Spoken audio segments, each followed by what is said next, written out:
தெய்வத்தோட சித்தத்தன்மைக்கு எத்தனை பேருக்கு நம்பிக்கை இருக்கா இல்லைன்னு தெரியல. நான் அவங்களோட டாபிக் உள்ள போக விரும்பல. பட் 1008 மண்ணு நான் பயணத்தை தொடங்கி இன்று வரைக்கும் தொடர்ச்சியாக பார்த்துக்கிட்டு இருக்கேன். உங்களுக்காக இந்த கோவில் அறிமுகப்படுத்தும்னு நினைக்கிறேன். நான் 7வது கோயிலாக இந்த கோவில்ல இருந்து ஒரு பிடி மண்ணை கேட்டுட்டு வந்திருந்தேன் கடந்த வருஷம். அப்போ இந்த கோயில் அனுமதி கொடுக்கல, ஏன்னா கொடி ஏற்றி இருந்தாங்க. அப்போ எப்படியாச்சும் ஒரு காலகட்டத்தில் கேரள இருக்கிற இந்த பந்தாயிடலாம் முத்து மாரியம்மன் ஆலயத்திலேருந்து எடுத்துடணும்னு நினச்சேன். ஆனால் வாய்ப்பே கிடைச்சது கிடையாது.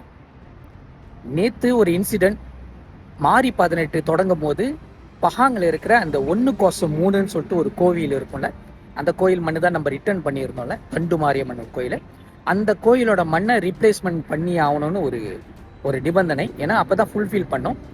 அப்போ கேளுக்குள்ள இந்த மகாமாரியம்மனை பார்க்க சொல்லி ஏற்கனவே எல்லாம் உத்தரவு கேட்டு சொல்லிக்கிட்டு இருந்தாங்க. கேளுக்கு வந்தீங்கன்னா இந்த ஆலயத்துக்கு வா, கேளுக்கு வந்தீங்கன்னா இந்த ஆலயத்துக்கு வான்னு அப்படி சொல்கிற ஒரு அடி மனசுக்குள்ளே இருக்கிற ஒரு ஒரு வார்த்தை சொல்லிக்கிட்டே இருந்துச்சு. எப்படி கொடுத்துட போகிறாங்க அப்படின்னு ஒரு சந்தேகம் கூட இல்லை. சரி கேட்கணும்னு சொல்லும் போது நான் கோவிலுக்குள்ளே போகிறேன். கோவில் தலைவர் வெளியே வராரு. நான் ஐயா கோயில்காரங்களா கேட்டேன். ஆமாம். ஐயா கோயில் தலைவராக கேட்டேன். ஆமான்னு சொன்னார். ஐயா நம்ம ஒரு பிடி மண் எடுக்கிறதுக்காக வந்திருக்கேன், அனுமதி கொடுக்கணும்னு கேட்கும்போது தாராளமாக எடுத்துக்கங்கன்னு சொன்னார். கோவில் திருப்பணியில் இருக்கிற வாசி அந்த கோயிலோட விளம்பரத்தை நான் செஞ்சு கொடுக்குறேன்னு சொல்லியிருந்தேன். அதுக்கும் அனுமதி கொடுத்துருந்தார். ஸோ இந்த வேலையில் இந்த பந்தாயிடாலாம் முத்து மாரியம்மன் ஆலயத்தோட நிர்வாகத்துக்கு நான் நன்றிகளை தெரிவிச்சுக்கிறேன். கோவில் எப்படி இருக்குன்னு வாங்க உள்ளுக்கு போய் பார்க்கலாம். அவ்வளோ அழகாக செஞ்சுருக்காங்க. எல்லாரும் வர வேண்டிய ஒரு ஆலயம். நம்மளோட பயணத்தில் 1/3 இந்த கோவிலோட நம்பரை ரீப்ளேஸ்மெண்ட் கோவிலாக பந்தாயிடலாம் ஸ்ரீ முத்துமாரியம்மன் ஆலயத்தோட மண்ணை இணைக்கிறேன். ஓம் சக்தி பராசக்தி. வணக்கம் and welcome to 1008 soil project. Kulim Mera estate Sri Mahamariamman ஆலயத்துக்காக 1008 கோவிலேருந்து ஒரு பிடி மண்ணை திரட்டிக்கிட்டு இருக்கோம். இன்னைக்கு நம்ம வந்திருக்கிற ஆலயத்தோட பெயர் ஸ்ரீ முத்துமாரியம்மன் கோவில், ஜலான் பந்தாயிடாலம், கோலாலம்பூர்.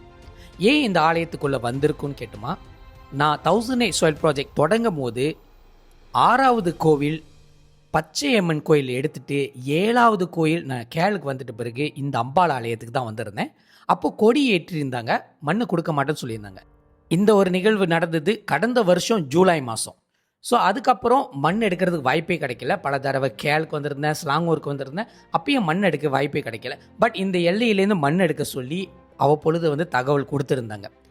அப்போ தண்டு மாரியம்மன் ஆலயம் தாக்கோ எஸ்டேட் கிளாந்தானில் இருக்கிற அம்பாலோட ஆலயத்தோட ரீப்ளேஸ்மெண்ட் ஆலயமாக இந்த ஆலயத்திலேருந்து ஒரு பிடி மண்ணை கேட்டுட்டு வந்திருந்தேன்.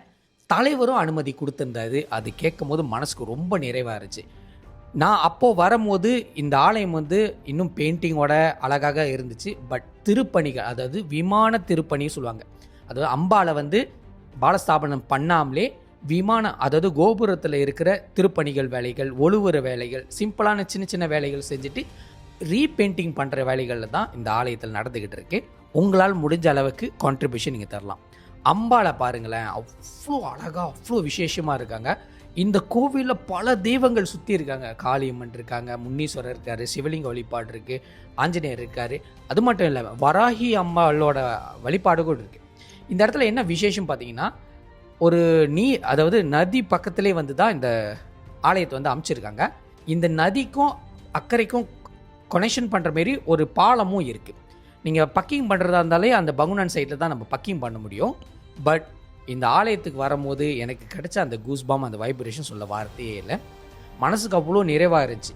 ஏன்னா இந்த 1/3 கோவில் ரொம்ப ரொம்ப இஷ்யூஸ் இருந்துச்சு. என்னோடய பதிவை கடந்த வருஷத்துலேருந்து ஃபாலோ பண்ணுறவங்க தெரிஞ்சிருக்கோம். நம்ம அந்த மண்ணை அவங்கள்ட்ட ரிட்டர்ன் பண்ணிட்டோம். இருந்தபோது அந்த மண் திருப்பி நம்மளுக்கு வர மாதிரி இருந்துச்சு. பட் இறுதியில் நம்மளுக்கு கிடைக்காது தெரிஞ்ச பிறகு இமீடியட்லி பந்தாய் தீமோரோட மண்ணை ரீப்ளேஸ்மெண்ட் மண்ணாக பந்தாயிடாலாமில் இருக்கிற அந்த மகாமாரியம்மன் கொடுத்துருந்தாங்க. அது எடுக்கிறதே பெரிய பாக்கியமாக தான் நான் கருதுகிறேன். கோவிலில் நல்ல சிறப்பான பூஜைகள் செஞ்சுருந்தாங்க. அவ்வளோ சுத்தமாக வச்சுருக்காங்க. இன்னும் கொஞ்சம் நாள் திருப்பணி வேலைகள்லாம் முடிச்சிடும். அந்த கலர் பெயிண்டிங்ஸோடு இந்த கோயிலை நீங்கள் பார்க்கலாம். பிறகு எனக்குன்னு தனிப்பட்ட முறையில் அம்பாளுக்கு அபிஷேகம் பண்ண வச்சுருந்த குங்குமத்தை கொடுத்துருந்தாங்க. கோவில் பக்தர்கள் அவ்வப்பொழுது வந்துட்டு போகிறாங்க. ஆனால் ஆள் நிறையா தான் இருந்தாங்க. இந்த கோவிலோட வரலாறு அதிகமாக எனக்கு தெரியல. இருந்த போதும் நீங்கள் இந்த கோயில் பற்றி உங்களுக்கு வரலாறு ஏதாச்சும் தெரிஞ்சுன்னா கண்டிப்பாக கீழே இருக்கிற கமெண்ட் செக்ஷனில் தெரிவிங்க. One of the favourite temple in கேர்னு சொல்ல முடியும். ஏன்னா அம்பாள் அவ்வளோ அழகாக அவ்வளோ விசேஷமாக இருந்தாங்க. இந்த கோவில் பக்கத்துலேயே வந்து ஒரு திருமண மண்டபமும் இருக்குது. ஸோ உங்களுக்கு இந்த விசேஷங்கள், அதாவது பரிசமோ சடங்கோ காது குத்தோ எது வேணாலும் இந்த மண்டபத்தில் வந்து வச்சுக்கலாம். உங்களால் முடிஞ்ச அளவுக்கு இந்த ஆலயத்துக்கும் வந்து நீங்கள் காணிக்கை கொடுக்கலாம். ஸோ இது வந்து மாரி 18 சேர்க்கப்படாத கோவில். ஆனால் டோட்டலாக 1008 சாயில் ப்ராஜெக்டில் தண்டுமாரியம்மன் கோவில், தாக்கோ எஸ்டேட், கிளாந்தானில் இருக்கிற கோவிலோட ரீப்ளேஸ்மெண்ட் கோவில் தான் இந்த கோவில். ஸோ இப்போ கணக்கு நம்மளுக்கு கரெக்டாக இருக்குது.